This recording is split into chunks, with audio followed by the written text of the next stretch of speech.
Ahojte milí diváci, vítam vás opäť pri novom videu a dnes si budeme hovoriť niečo o veľmi krásnom a aj celkom dosť toxicky významnom vtáčkarovi.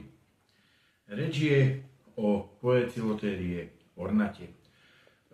Tento druh pochádza zo Srí Lanky, kde obýva husté pralesy. Čo sa týka veľkosti, tak medzi poecilotériami patrí medzi najväčšie a to znamená, že v tele sa dorastá tých 7-8 cm a v rozpätí nôh je to 18 až 20 cm. Je to stromový druh, toxicky významný, rýchly, agresívny, neváha sa postaviť do obranného postoja a spraviť výpad a uhryznúť. Následky uhryznutia sú vážnejšie. Odporúča sa vyhľadať lekárskú pomoc, pretože patrí k toxicky najvýznamnejším vtáčkarom, takže začiatočníkom neodporúčam.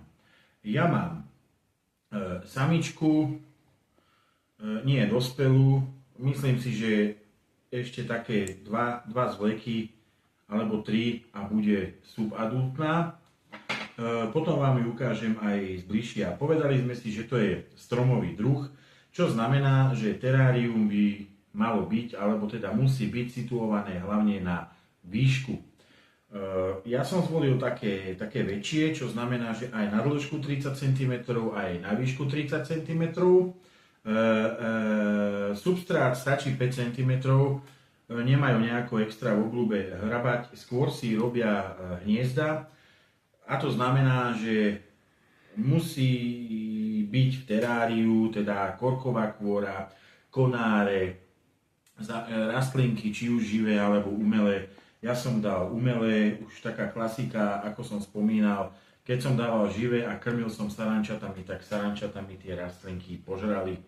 Takže dávam umelé, nič nepokazíte. V podstate tomu pavúkovi je to jedno, či tam bude mať rastliny umelé, alebo ich tam bude mať živé.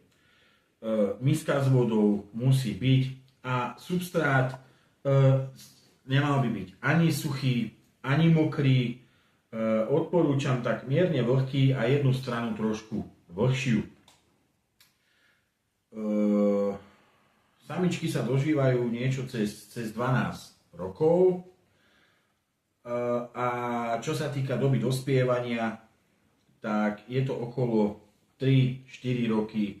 Samčekovia sú dospelí do 2 rokov. Nezabúdať na to, že naozaj tá manipulácia by mala byť veľmi, veľmi opatrná, keďže sa jedná o toxicky významný druh a sú naozaj rýchle a aj agresívne. Takže vám ju môžem ukázať zbližšia. Takže tu ju máme, slečinku. A čo sa týka toho sfarbenia, oni vlastne od malička to sfarbenie menia. Takže ono sa ešte bude meniť. Môžete tam vidieť tmavo-hnedú, bielu, sivú, žltú a až purpurovú farbu. Ale to sfarbenie je u nich naozaj krásne. Čo sa týka poecilotériek, tak mne sa najviac páčia tieto ornaty, ale takisto sa mi veľmi páči aj rufilata. Ako vidíte, to terárko väčšie aj na šírku, aj na výšku, korkové kôry, umelé rastlinky, miska s vodou musí byť a ten substrát nemusí byť veľká vrstva, stačí tých 5 cm substrátu. Nechcem ju zbytočne dráždiť, len som chcel, aby ste ju videli. No, sa mykla, už sa jej to nepáči, ale naozaj je krásna. Fakt. Neviem, či ju vidíte, nevidíte. A ona si tam zaleze a tam už má ona svoje hniezdečko. Takže začiatočníkom by som určite neodporúčal.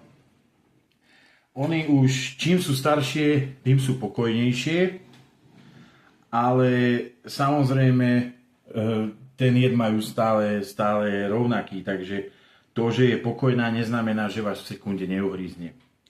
Takže vám ďakujem za pozornosť a vidíme sa zase pri ďalšom videu.